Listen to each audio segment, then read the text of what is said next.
શક્તિફૂડ ચેનલમાં તમારું સ્વાગત છે। આજે હું આપની સાથે ખૂબ જ ટેસ્ટી અને મસાલેદાર એવો રીંગણનો ઓળો કેવી રીતે બનાવાય તેની રેસીપી શેર કરીશ।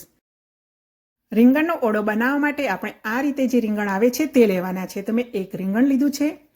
હવે આ રીંગણના ઓળામાં ઉમેરવા માટે આપણે લસણની ચટણી બનાવી લઈએ। તો લસણની ચટણી બનાવવા માટે મેં આદુ, લસણ અને મરચાં લીધા છે। એના રફલી પીસ કરી લઈએ। આપણે ખાંડણીમાં વાટીને પણ બનાવી શકાય અને આ રીતે મિક્સર જારમાં પણ આપણે ચટણી બનાવી શકીએ છીએ। લસણની ચટણી આપણે વધારે બનાવી હોય તો 2-3 દિવસ સુધી ફ્રીજમાં સ્ટોર પણ કરી શકાય છે। તો હવે એમાં આપણે સ્વાદ અનુસાર મીઠું ઉમેરી લઈએ અને લીલા મરચાં તો હોય જ એટલે એમાં કલર માટે આપણે કાશ્મીરી લાલ મરચું પાવડર ઉમેરી લઈશું। એક મોટી ચમચીને કાશ્મીરી લાલ મરચું પાવડર ઉમેરી છે અને સરસ એવું આ રીતની આપણે લસણની ચટણી બનાવવાની છે। સરસ એવી ફ્લેવર પણ આવી રહી છે। એક મોટું ટામેટું લઈશું અને એક ડુંગળી લઈશું। એને પણ આપણે ઝીણી ઝીણી સમારી લઈશું। ઠંડીની સિઝનમાં બજારમાં સરસ ફ્રેશ સ્વાદિષ્ટ રીંગણ મળતા હોય છે ત્યારે આપણે આ રીંગણનો ઓળો બનાવીએ તો ખૂબ જ ટેસ્ટી બને છે। આ જ રીતે આપણે ટામેટાના પણ ઝીણા ઝીણા પીસ બનાવી લઈએ। હવે આપણે રીંગણ જે લીધું છે તેને શેકી લેવાનું છે।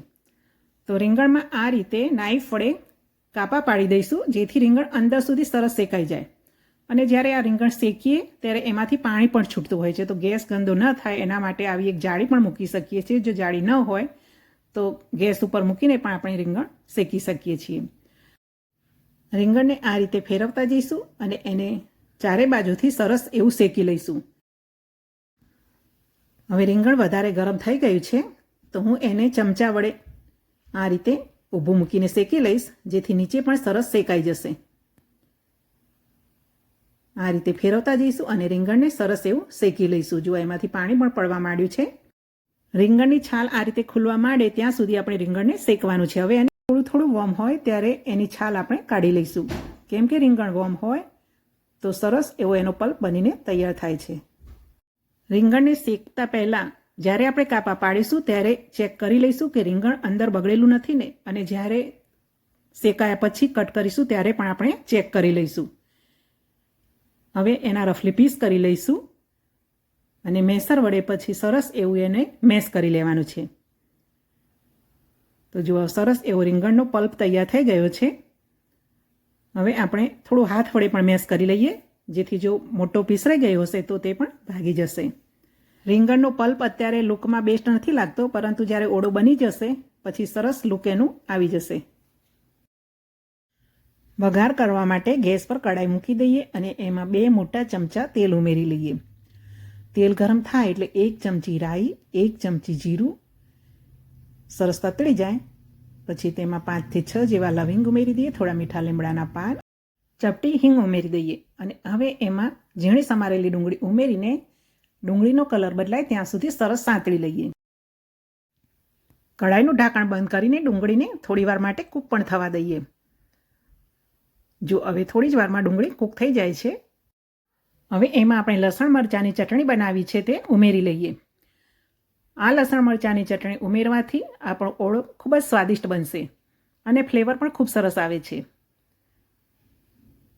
હવે જો એમાંથી તેલ છૂટવા માંડે એટલે એમાં ટમેટાં પણ ઉમેરી લઈએ અને ટમેટાને સરસ સોફ્ટ થાય ત્યાં સુધી એને પણ કૂક થવા દઈએ। હવે એમાં સ્વાદ અનુસાર મીઠું ઉમેરી લઈએ, 1 ચમચી હળદર ઉમેરી લઈએ, અડધી ચમચી કાશ્મીરી લાલ મરચું પાવડર ઉમેરી લઈએ। અહીંયા આપણે ચટણી ઉમેરેલી છે એટલે ચટણીમાં લીલા મરચાં અને મરચું પણ ઉમેરેલું છે એટલે અહીંયા આપણે મરચું ઓછું જ ઉમેરીશું। હવે રીંગણનો ઓળા માટેનો જે પલ્પ બનાવેલો છે તે એમાં ઉમેરી લઈએ અને સરસ રીતે એને પણ મસાલા સાથે મિક્સ કરી દઈએ। હવે એમાં રસો બનાવવા માટે થોડું પાણી પણ ઉમેરવાનું છે। અહીંયા પાણી વધારે નથી ઉમેરવાનું, અડધા ગ્લાસ જેટલું પાણી ઉમેરી લઈએ અને હવે ઢાંકીને ઓળો સરસ કૂક થવા દઈએ।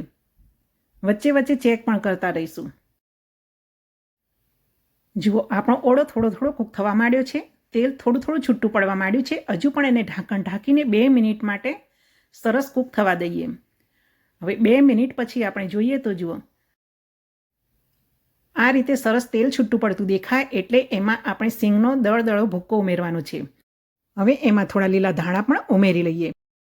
સિંગદાણાનો ભૂક્કો જેમ જેમ ઓળા સાથે મિક્સ થશે તેમ તેમ એનો કલર પણ સરસ એવો બદલાતો જશે અને ઘટ પણ થતો જશે. તો સરસ એવો ઓળો આપણો બનીને તૈયાર થઈ ગયો છે. લુકમાં પણ બેસ્ટ છે અને ટેસ્ટમાં પણ બેસ્ટ બને છે. તો હવે એને આપણે સર્વિંગ બાઉલમાં સર્વ કરી લઈએ. જોઈને જ ખાવાનું મન થઈ જાય એવો સરસ ઓળો આપણો બનીને તૈયાર થયો છે. એને ગરમ ગરમ રોટલા સાથે, ગરમ ગરમ રોટલી ભાખરી સાથે ખાવાની તો ખૂબ જ મજા આવે છે. હવે એને થોડા ધાણા વડે પણ ગાર્નિશ કરી લઈએ. મિત્રો, તમને મારી રેસીપી ગમી હોય તો વિડીયોને લાઇક કરશો. ચેનલને સબસ્ક્રાઈબ ન કરી હોય તો સબસ્ક્રાઈબ કરશો. જય શ્રી કૃષ્ણ, જય માતાજી.